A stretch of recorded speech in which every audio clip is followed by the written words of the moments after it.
The diner was quiet that morning, too quiet for a place usually buzzing with chatter and clinking coffee cups. But when the old woman entered, everything changed. She was frail, with silver hair pinned neatly and a soft floral scarf around her neck. Her eyes darted around, searching, trembling, and when the waitress approached her table, she flinched. "Good morning, ma'am," said the waitress with a warm smile. Her name tag read Nia. "Can I get you something to drink?" The old woman didn't answer. Her eyes just stayed on Nia's lips, then darted away. She pointed to her ear and shook her head gently. She couldn't hear, the other customers whispered. The young waitress sighed softly, but Nia didn't. Instead, she knelt beside the woman, wrote something on her notepad, and slid it over. "Would you like coffee? Or tea?" The old woman's face lit up. She touched the note with trembling fingers and nodded, smiling for the first time. What no one knew, not the staff, not the manager, and certainly not the man who'd soon walk in wearing a $1,000,000 watch, was that this simple act of kindness was about to unravel a story decades in the making. By the time the check was paid, the entire diner would fall silent, not because of who she served, but because of who she was. The sun rose gently over the sleepy town, brushing warm light across the chrome letters of Rosie's diner. Inside, the hum of the old refrigerator and the smell of fresh coffee filled the air. It was quiet, too quiet for a Tuesday morning, and the silence carried the kind of peace that only early risers knew. Nia Daniels flipped the diner's sign from closed to open, her breath fogging slightly on the glass door. She tugged at her apron, smoothed it over her uniform, and sighed softly. It was her third double shift in a row, and though her legs ached and her eyelids felt like sandpaper, there was still a spark in her, a quiet resilience that refused to dim. She looked at the worn photo taped inside her locker, her mother, smiling weakly from a hospital bed. "Morning, Mama," she whispered. "One more shift, okay? I got you." The bell above the door jingled, that soft, nostalgic chime that marked the start of another day filled with strangers, stories, and endless cups of coffee. The first customer was an older man who always ordered oatmeal with extra raisins. Then came a young couple arguing softly about rent. But around mid-morning, when the diner usually picked up speed, something different happened. The door opened slowly, and an elderly woman stepped inside. Her movements were careful, almost hesitant, as if the air around her carried memories too heavy to breathe. She wore a faded pink coat, a floral scarf, and held a small leather purse with both hands. Nia immediately noticed how the woman's eyes darted around, alert, uncertain. "Good morning, ma'am," she greeted with her usual warm tone. "Welcome to Rosie's diner. You can sit anywhere you like." But the woman didn't respond. She just stared, her lips parting slightly as if she was waiting for something else. Nia frowned softly. "Would you like me to help you with your seat?" she asked again. Still no answer, just confusion flickering across the woman's pale blue eyes. Then Nia saw it, the small beige hearing aid behind her left ear. Switched off. "Oh," Nia whispered to herself. "She can't hear me." For a moment she froze. Some of the other waitresses might have shrugged it off, called the manager, or treated her like a burden. But Nia had seen enough struggle in her life to know what being ignored felt like. She smiled, grabbed her order pad, and scribbled neatly in big, clear letters. "Hi, my name is Nia. I'll take care of you today." The old woman squinted, then smiled wide, her wrinkles folding like soft paper. She reached for the pen and wrote back shakily, "Thank you. My name is Evelyn. Coffee, please, and pancakes." Nia's smile grew. She nodded, scribbling again, "Coming right up. Any syrup preference?" Evelyn giggled, a soundless, gentle laugh that only her eyes expressed. She wrote back, "Surprise me." "I trust you." Nia chuckled softly as she walked away. "Oh, I like her," she muttered under her breath. Minutes later, she returned with a steaming mug of coffee, 2 fluffy pancakes dusted with powdered sugar, and a side of warm maple syrup. Evelyn's face lit up like a child's on Christmas morning. She picked up her fork and wrote another note. "Smells wonderful. Reminds me of my late husband. He used to make breakfast every Sunday." Nia's chest tightened. She quickly scribbled back, "That's sweet. I bet he was a good man." "The best," Evelyn replied, her pen shaking slightly. What started as a routine service slowly became something deeper. Evelyn asked questions on her notepad, short but meaningful ones. She wanted to know about Nia's family, her dreams. And Nia, usually guarded with strangers, found herself writing back honestly. "I'm saving for nursing school," she wrote. "It's been tough, but I'll get there." Evelyn's trembling hand wrote in return, "You'll make a wonderful nurse. You have a kind soul. I can see it." Nia bit her lip to keep it from quivering. "Thank you," she said softly, even though Evelyn couldn't hear the words. When Evelyn finished eating, she lingered at the table, tracing the rim of her coffee cup thoughtfully. Then she reached for a napkin and began writing something slowly, with deliberate care. She folded it once and left it under her plate. After she left, Nia came to clear the table. When she lifted the napkin, her throat tightened. In elegant, looping handwriting were the words, "Thank you for treating me like a person." Most people don't. For a moment, Nia just stood there staring at the message, her vision blurring. She looked out the window, catching sight of Evelyn stepping carefully down the diner's steps, sunlight catching her silver hair. "Always," Nia whispered to herself, her hand pressed against her chest. She didn't know it yet. But that quiet morning, that act of simple kindness, was about to change the course of her life forever. Because outside the diner, a sleek black limousine had just pulled up to the curb. Its tinted window rolled down, and a man in a tailored suit looked out toward the door, his sharp eyes following Evelyn. And as the bell jingled again, the world Nia knew was about to collide with a world she could never have imagined. The rhythmic hum of the diner's ceiling fan was broken by the deep purr of an expensive engine outside. Nia glanced up from the counter as the sound grew louder, stopping right in front of the window. A black limousine, sleek, spotless, and entirely out of place, had just pulled up to Rosie's diner, heads turned. The old man with oatmeal lowered his spoon. The arguing couple paused mid-sentence. Even the cook peered through the service window, wiping his hands on his apron. The door swung open and a rush of cool autumn air swept in.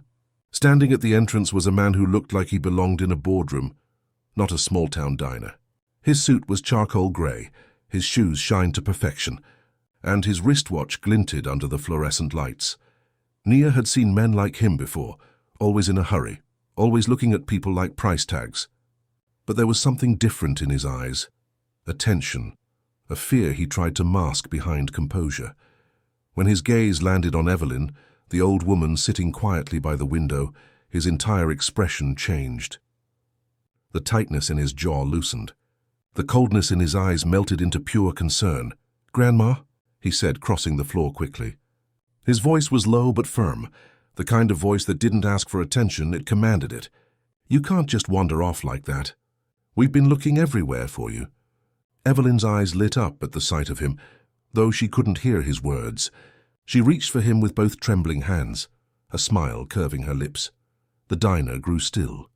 He knelt slightly to hug her, the tailored fabric of his suit folding awkwardly. "You scared me," he murmured against her hair. "The driver thought you were in the garden, and then—" He paused, realizing she couldn't hear any of it. His expression softened. "You can't just leave without telling anyone, Grandma." Evelyn blinked, confused, her eyes flicking toward Nia. Nia approached quietly, wiping her hands on her apron. "She was here about an hour," she said softly. "She seemed a little lost, but she was sweet. I kept her company." The man straightened, brushing invisible dust from his sleeve. "Thank you," he said curtly. "I appreciate that." He reached into his pocket and pulled out a crisp $100 bill, setting it neatly on the table beside the half-empty coffee cup. "For your time," Nia blinked, stunned. "Oh, sir, that's really not necessary. I was just doing my job." But before she could finish, Evelyn frowned. She reached for his hand, gripping it tighter than expected, her eyes fierce despite the fragility of her frame. She shook her head firmly. Then she picked up the notepad Nia had been using earlier and wrote a single sentence. Pressing hard with the pen before thrusting it into his hand, Adrian looked at it, his brow furrowing. He read aloud under his breath, "She's not a servant. She's a friend." The diner went completely silent. Nia's cheeks flushed pink. "Oh, ma'am, you're too kind," she said shyly, but Evelyn's expression was unyielding, dignified, protective. Adrian's throat bobbed. His usual confidence faltered, replaced by something raw, something uncomfortable. He'd been raised in boardrooms and gated mansions, where money spoke louder than compassion. But this This young woman and the way his grandmother defended her hit him somewhere deeper. He looked down at the bill, then at Nia, and quietly slipped it back into his pocket. "You're right," he murmured. "I'm sorry. That was rude of me." Nia offered a small smile. "It's all right. Most people don't know how to handle kindness they don't understand." Evelyn tapped the table, gesturing for her notepad again. Her handwriting, though shaky, carried weight. "She reminds me of someone I once knew, long ago." She reached across the table, brushing a gentle hand over Nia's wrist. Her eyes filled with distant sadness, like she was staring through time itself. Nia tilted her head. "Someone you knew?" she asked softly. Evelyn nodded, her lips trembling as she mouthed a name Nia couldn't quite make out, something like Grace. Adrian frowned, tucking his hands in his pockets. "Grandma, we should go. You skipped breakfast at home. We can eat properly later." But Evelyn ignored him. She lifted her chin stubbornly, wrote another message and slid it toward Nia. "Would you sit with us for a moment?" "Please," Nia hesitated. I'm on shift, Mom." But before she could decline, her manager behind the counter waved her off. "Go ahead, sweetheart. Table's covered." And so Nia sat. Adrian reluctantly joined them, still uneasy, still impatient. He checked his phone once, twice before setting it face down on the table. For a few moments no one spoke. The only sound was the hum of the ceiling fan and the faint clink of a spoon against a coffee cup. Then Evelyn began writing again, each word deliberate, her eyes glistening as she pushed the note toward both of them. "Life brings people together for reasons we may not see right away. Sometimes it's not chance, it's memory." Nia read it, her brow furrowing. Adrian exhaled softly, still confused but oddly moved. Outside, the limousine driver leaned against the car, watching through the glass, wondering what could possibly keep a millionaire and his grandmother inside a small-town diner for so long. But inside, at that quiet booth by the window, a connection deeper than any of them could explain was forming, one that would soon unravel a truth buried for decades beneath silence: privilege and loss. Neither Nia nor Adrian knew it yet, but by the time that limousine drove away, their lives would never be the same again. The clock above the counter ticked softly, filling the quiet moments with its rhythmic pulse. Afternoon light streamed through the blinds, painting golden lines across the floor. Evelyn sat peacefully by the window, sipping what was left of her lukewarm coffee. Her fingers trembled slightly as she reached into her purse, searching for something. Nia was clearing tables nearby, humming faintly to herself, when she noticed Evelyn pulling out a small, worn envelope. The edges were creased and yellowed with time. The old woman opened it with great care, as though touching something sacred. Inside was a black and white photograph, faded but still powerful. Evelyn stared at it for a long time before sliding it across the table toward Nia. "Beautiful picture," Nia said softly, drying her hands on her apron before taking a closer look. The photograph showed a young black woman wearing a crisp nurse's uniform, standing beside a hospital crib. Her smile was wide and radiant, her eyes filled with hope. Behind her, medical charts and pale walls hinted at a time decades past. Evelyn picked up her notepad and wrote with a steady but nostalgic hand. "Her name was Grace, my best friend. We worked together before I lost my hearing." She smiled faintly, eyes glistening.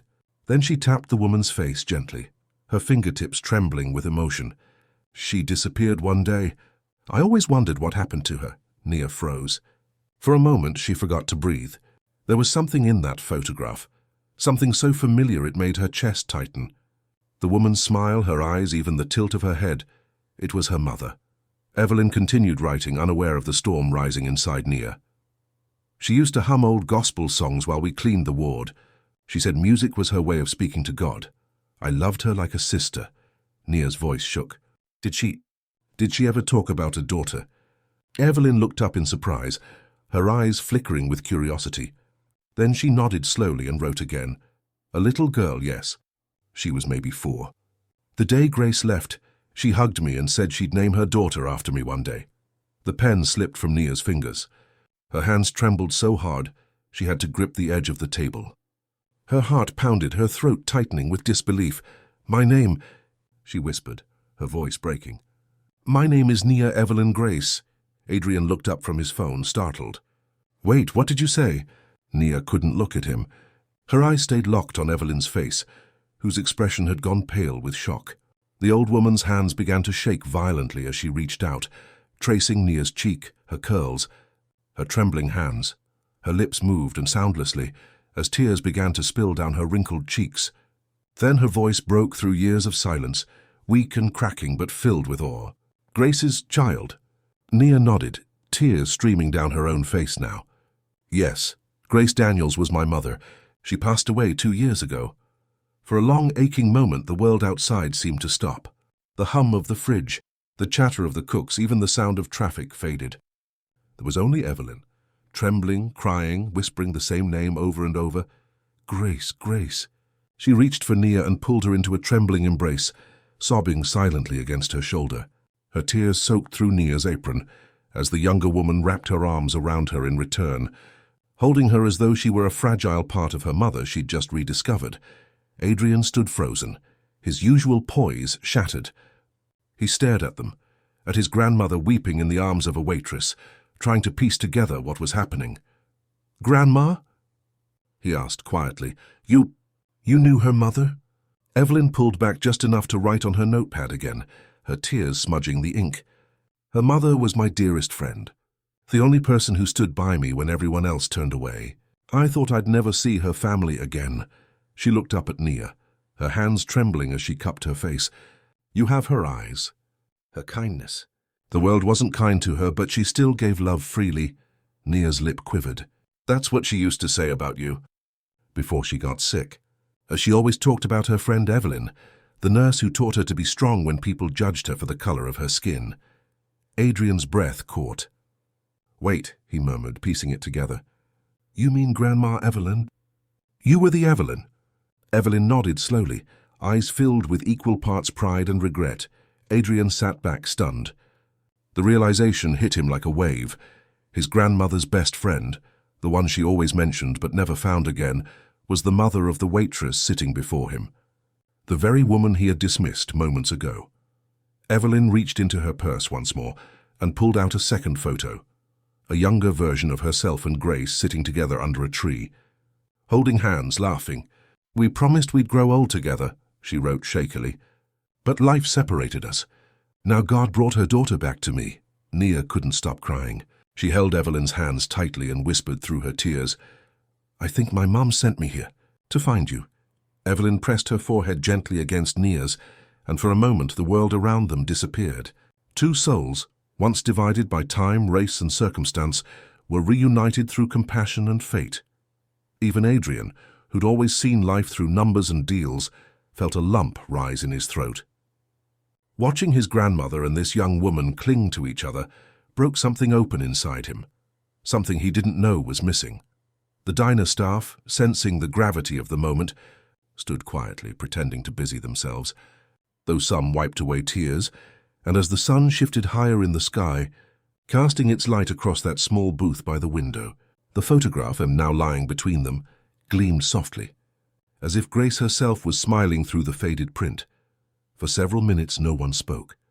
The diner, usually alive with chatter and the hiss of the grill, had fallen into a tender silence. Evelyn still held Nia's hands across the table, her tears glistening in the afternoon light. Adrian sat beside them, struggling to process what he had just heard. His entire world, one built on control, logic, and business, suddenly felt fragile, shaken by something that couldn't be measured in money or power. Finally, he broke the silence. "Grandma," he said softly, "how did you and her mother even meet?" Evelyn wiped her tears with the corner of her scarf and reached for the notepad again. She wrote slowly, carefully, as if each letter carried the weight of memory. "I was a new nurse in 1963. Grace was already there, one of the few black nurses at the hospital back then. People didn't treat her kindly, but she never stopped smiling." She paused, her trembling hand resting on the pen before continuing. "One night a little boy came in, feverish, scared. Grace stayed past her shift to help me. We worked side by side until dawn. After that, we became inseparable. She taught me patience. I taught her sign language after she helped me when I started to lose my hearing." Nia's eyes widened. "You knew sign language?" Evelyn smiled faintly and lifted her hands. Though her fingers trembled, She slowly signed the words, "I love you." Nia covered her mouth, tears welling up again. "Mama used to do that sometimes," she whispered, when she didn't want me to hear her crying. Adrian looked away, his throat tightening. He wasn't used to emotion sitting this close. Raw, unfiltered, human. Evelyn went on, her pen gliding over the paper once more. Then one day, everything changed. The hospital director said he'd received complaints about Grace, about her skin color, about her being too familiar with patients. I protested. I said I'd quit if they fired her. Her hand paused, the ink blotting the page as tears pooled again. They called me emotional, said I'd lose my position. I begged her to fight it, but Grace just smiled and said, "Some battles aren't mine to win." The next day she was gone. No letter, no goodbye. Just gone. The paper blurred before Nia's eyes. Her mother had never told her that part. She'd spoken of a kind nurse named Evelyn, but never why they lost touch. Maybe it had hurt too much to remember. Adrian leaned forward. "And you never tried to find her?" Evelyn gave him a long, weary look, the kind that carried both love and disappointment. "I tried," she wrote, "for years. But back then it wasn't easy. No internet, no trail, and your grandfather didn't approve. He said I needed to stop living in the past. He didn't understand that Grace was my past and my heart." Adrian stared at the table, shame creeping into his chest. He'd always admired his grandfather, a hard man who built their empire brick by brick. But hearing how that same man might have silenced compassion, it stung. Nia reached out and covered Evelyn's hand gently. "She never stopped thinking about you," she whispered. "Even when she got sick, she kept this little locket with your picture in it. She used to say, 'Evelyn taught me to be strong even when no one listens.'" Evelyn's lips quivered, her tears spilling freely now. "I thought she forgot me," she mouthed silently. Adrian swallowed hard, emotions clawing at his usually stoic composure. He looked between the two women, the past and the present intertwined in front of him. "You know," he said slowly, "Mom always told me you were stubborn, Grandma. But I never realized how much heart you had, or how much of it you must have lost when you lost her." Evelyn reached for her pen again, her handwriting growing unsteady. "Maybe I didn't lose it.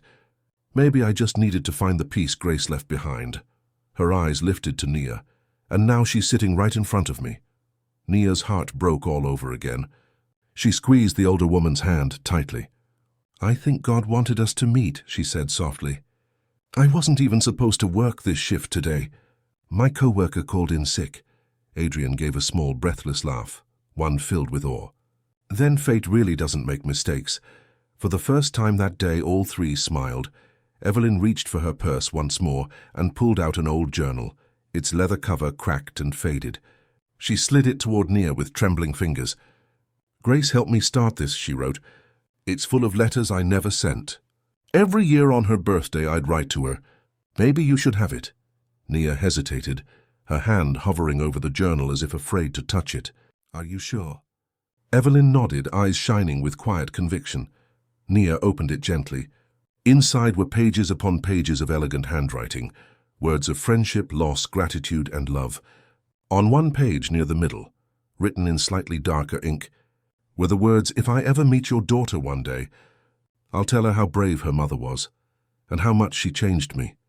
Nia pressed her hand over her mouth, unable to stop the sob that escaped her. She closed the book and held it to her chest like a heartbeat she'd been missing her whole life.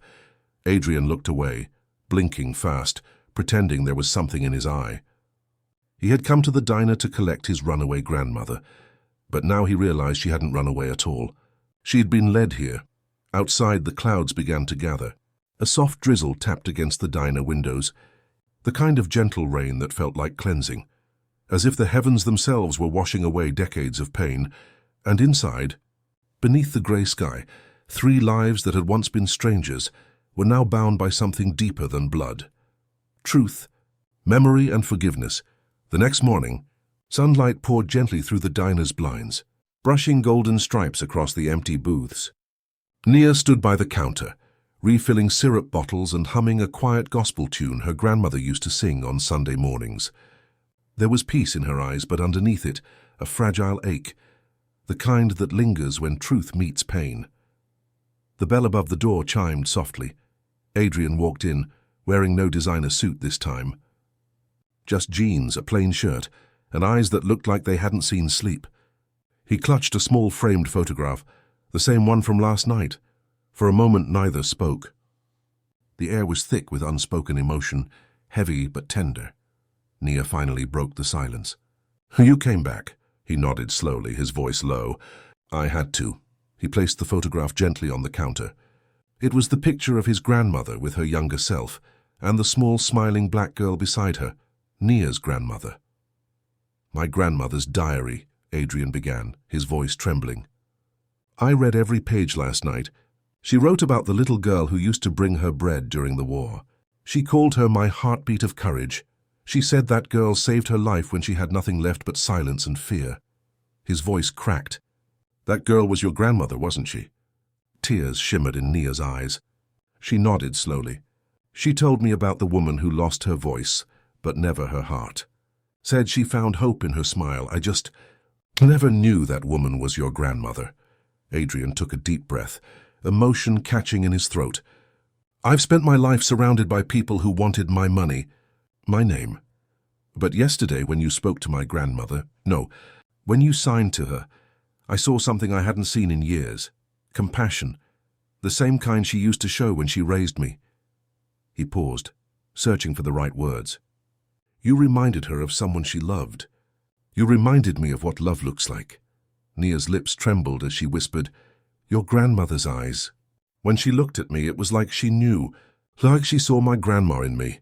Adrian nodded. "She did.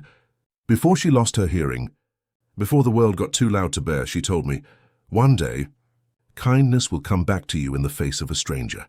Yesterday, I think she meant you." For the first time, Nia couldn't hold back the tears. They fell quietly down her cheeks, her hands trembling as she wiped them away. "I just wanted her to feel understood," she said softly.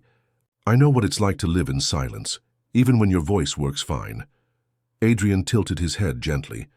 "You do?" She smiled faintly, eyes glistening. "My mother used to work 3 jobs. My grandma lost her hearing after years in a factory.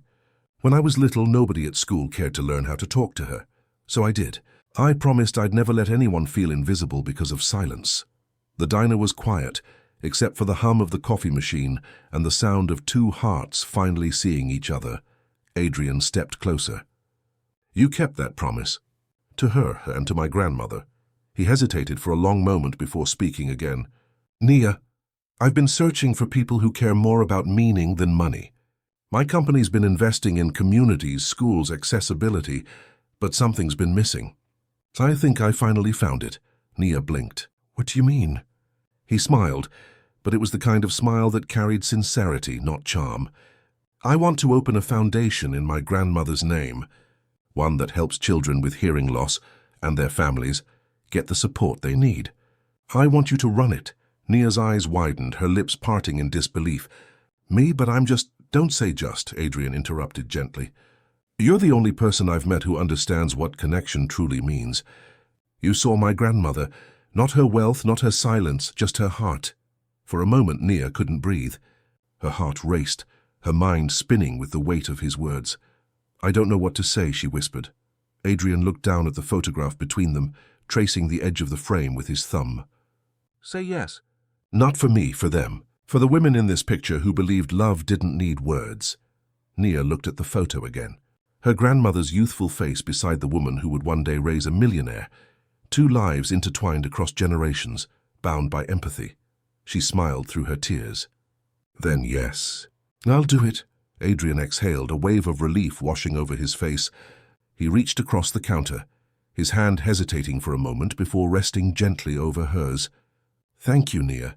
The diner bell chimed again as the morning crowd began to enter.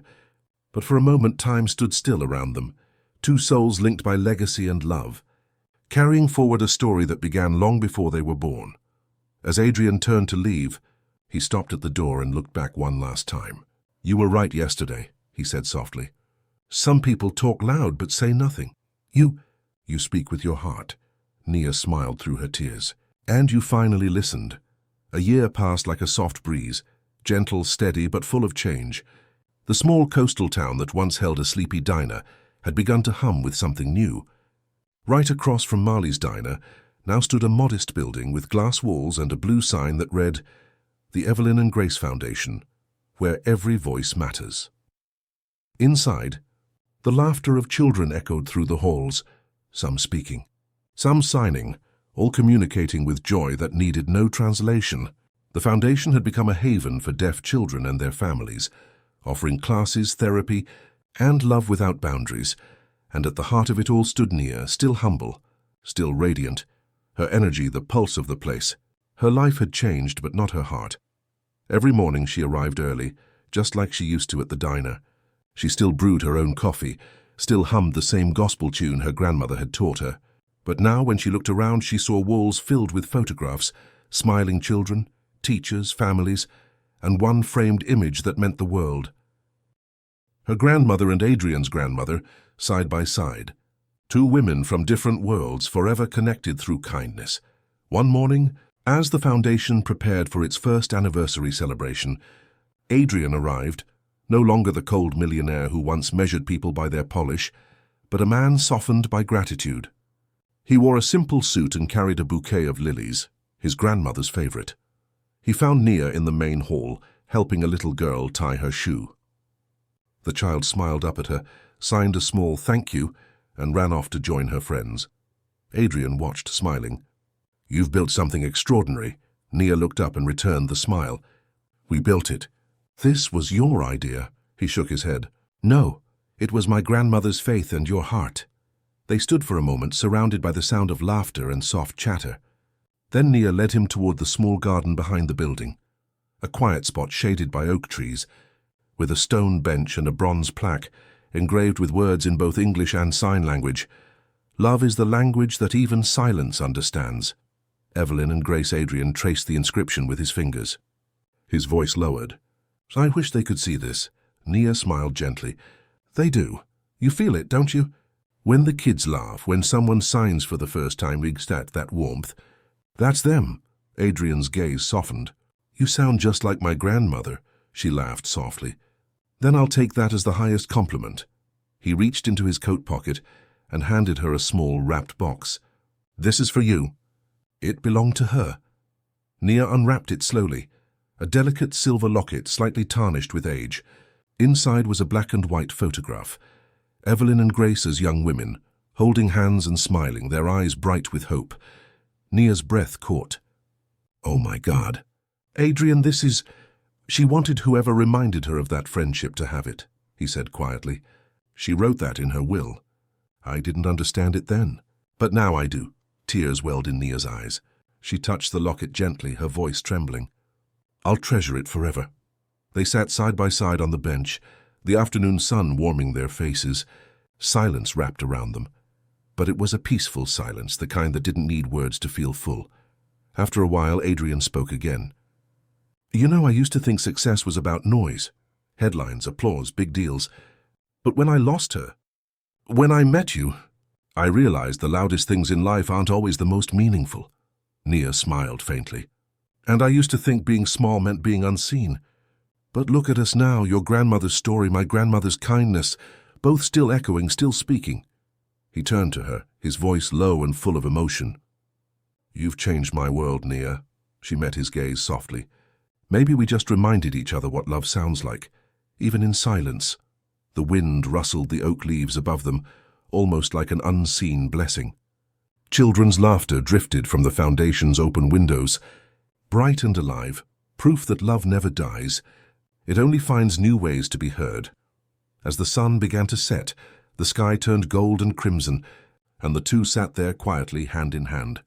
In that simple, sacred stillness, it felt as though the spirits of Evelyn and Grace were smiling somewhere close, proud, at peace, their legacy alive in every heartbeat. And when the evening bell rang for the anniversary event, Nia stood and took one last look at the garden before whispering, "Thank you, Grandma, for teaching me to listen with my heart." Adrian placed a hand over his chest. "She's listening, Nia. They both are." As they walked back toward the laughter, the lights of the foundation glowed brighter, like stars born out of human kindness. Because sometimes, the most beautiful sound in the world isn't a voice at all. It's a heart remembering love that never left.